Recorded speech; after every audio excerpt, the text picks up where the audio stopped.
Hello and welcome into the newest episode of Pat's Latest. I'm your host, Mike Gambardella, and today we take a deep dive into the defense of the New England Patriots, taking a look at where the unit will rank overall in the NFL right now and how high it could rate by the end of the season.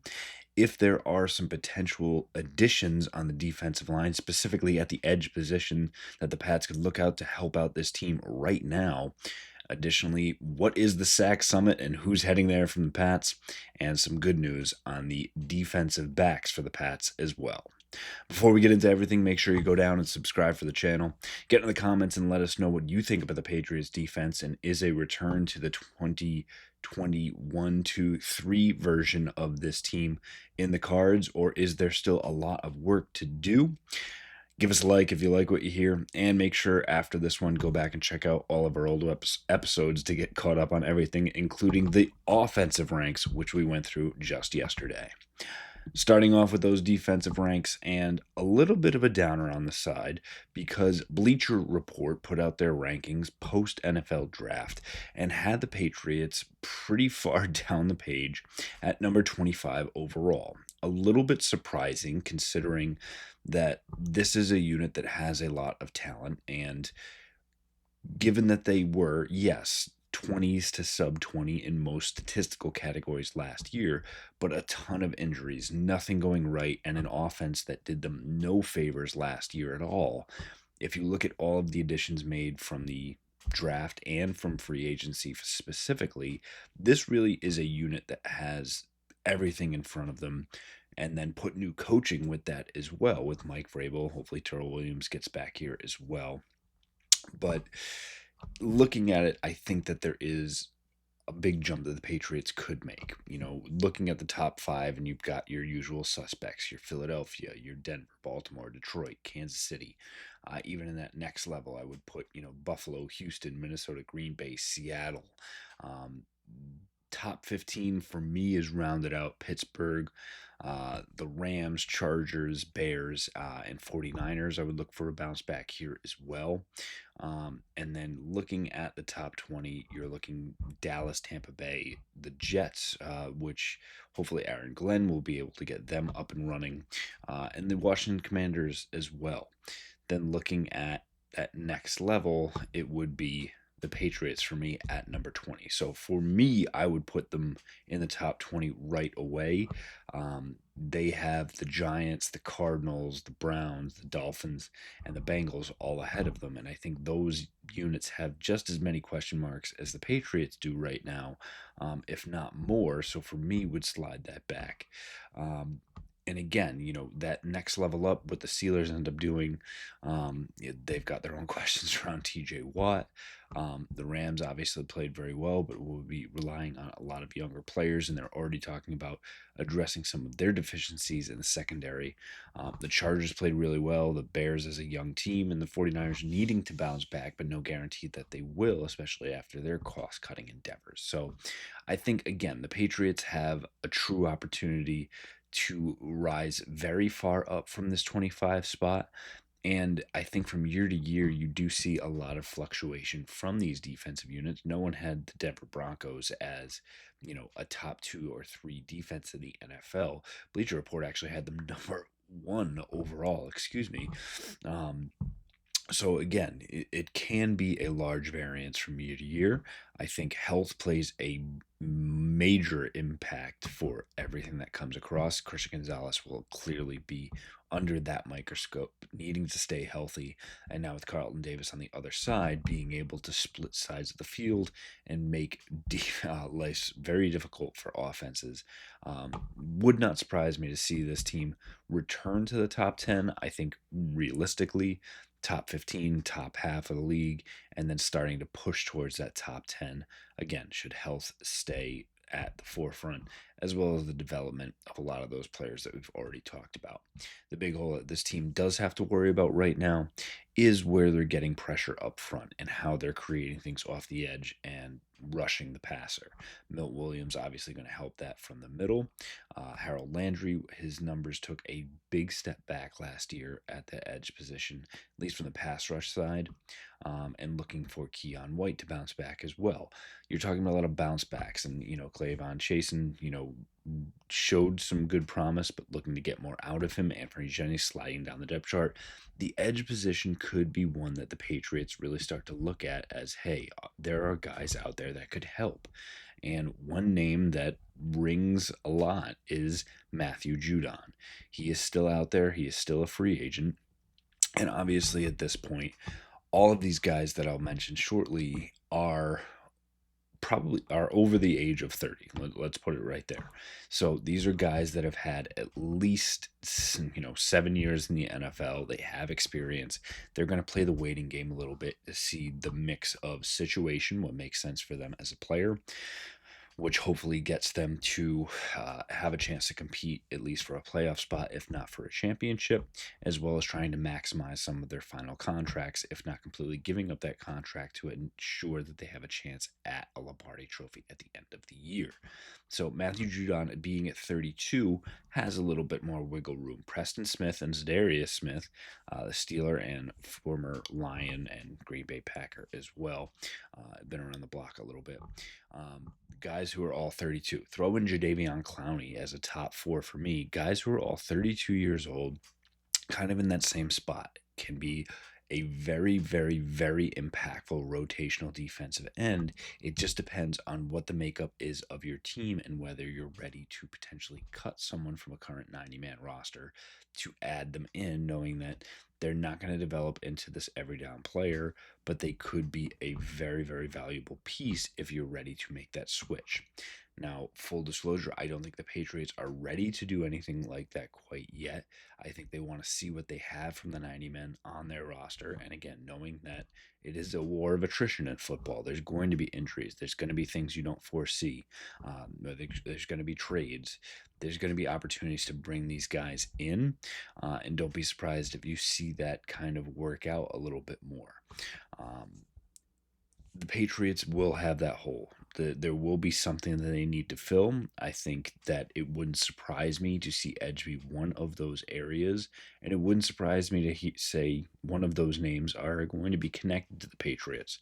Right now, they are not. These are just the top options that are currently still available in free agency.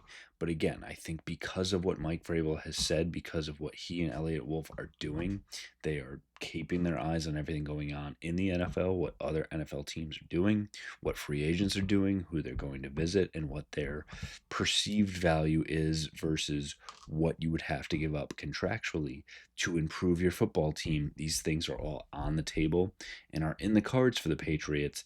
I think it just has to be the right scenario for both the Patriots and whichever free agent they are potentially talking to.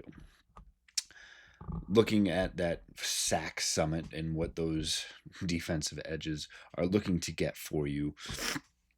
For those of you who don't know, the sack summit is actually something that is very similar of George Kittle's version of tight end university, which has been around for a few years and really tries to put the focus on a undervalued position to a certain extent, because wide receivers get the high regard.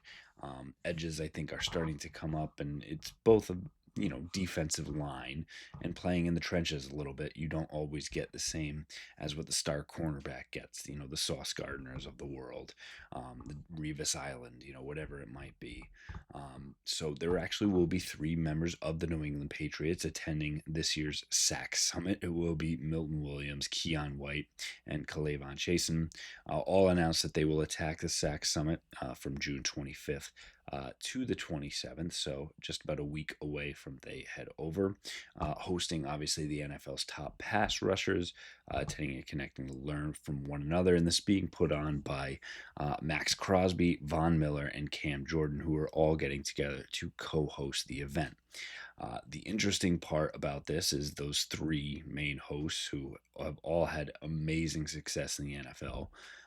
This ties back into an edge that I did not mention that is still a free agent and is a little long in the tooth at 36 years old and played for a division rival last year, but that is Von Miller. He is still out there, and obviously he is still chasing the NFL dream and, has the Super Bowl and wants another one. What he wants is still up for debate, and I think that goes for any of the players we mentioned.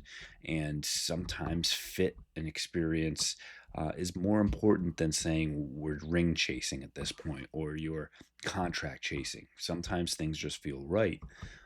So I'm not saying that the Patriots are in on Von Miller or the Von Miller is even interested in the Patriots.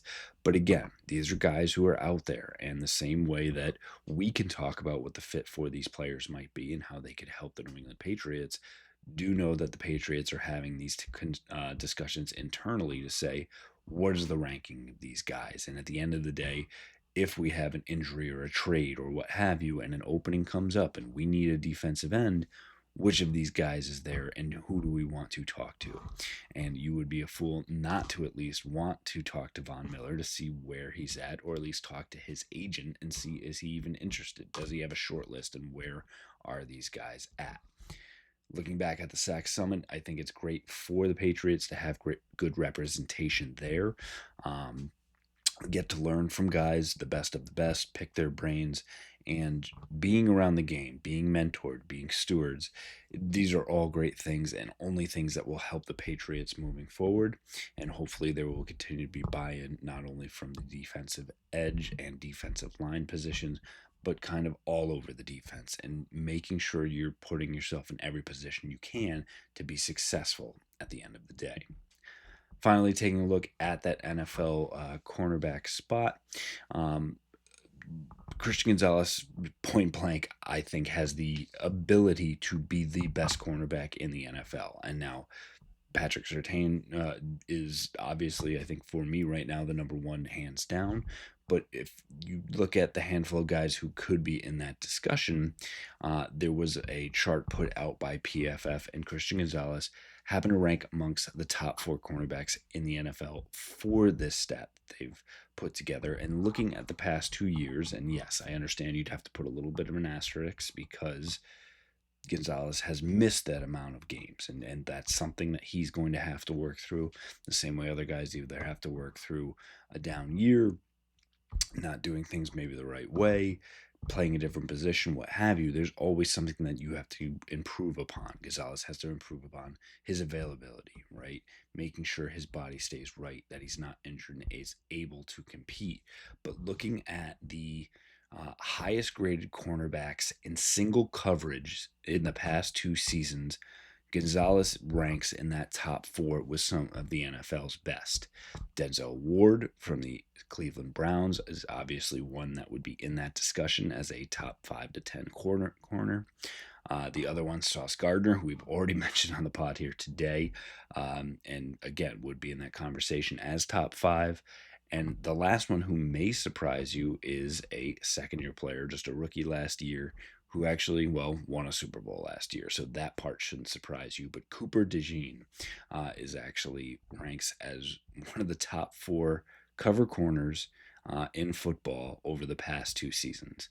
So, one, I think that tells you that players have the ability to come in and make an impact at a young age, which bodes well for a very interesting NFL draft class for the Patriots. That Christian Gonzalez is among some of the best in one of the toughest graded categories there is in football. And this is a good defense for the Patriots. I know there was a down year. I know that there was maybe lapses in consistency through their coaching last year. I think those things have been addressed. I think the culture has now been instituted, and I think with a lot of the reinforcements and additions that were made in free agency and the draft, the Patriots defensive unit is ready to take that leap from 25 at least to 15 and could be reaching even higher, especially if Mike Vrabel's words ring true and that playoff spot is within reach towards the end of 2025. That'll do it for us here on this episode of Pat's Latest. Again, make sure you go down and subscribe for the channel so you can get all the information you need to know about your New England Patriots throughout the offseason schedule. Make sure you get in the comments and let us know what you think about the defensive unit and what the Pats need to do to stay successful and get even better here moving forward as we approach training camp in July. Make sure you give us a like if you've liked what you heard, and go back and check out all of our old episodes so you know everything about your Pats. We'll have it right here for you. Fight on, Foxborough.